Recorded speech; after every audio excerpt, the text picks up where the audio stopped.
public discourse has become more polarizing. And so stuff that's happening in classrooms is you might have to do a different kind of work in schools to get kids to do a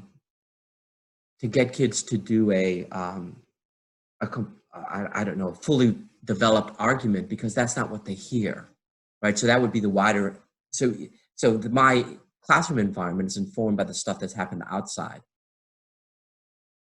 Okay, so almost I've heard the metaphor of the classroom environment as sort of like the dojo, and then the real world as like the street, so to speak. Whereas if you want certain things to be to teach certain things in a pure form, like within the dojo, that's going to get you something. But if you want it to travel or be useful out in the real world, then you have to possibly temper some of your idealism or bring in some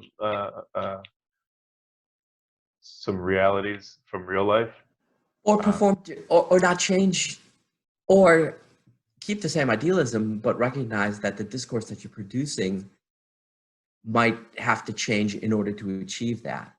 Like, so, yeah, I do. Right. Yeah. So I did this idea of, it's in cultural psychology, where Cole's got this diagram of nested contexts, right? So at different times, different contexts are going to have different sorts of salience. So sometimes the most salient context is going to be a friendship relationship between two kids.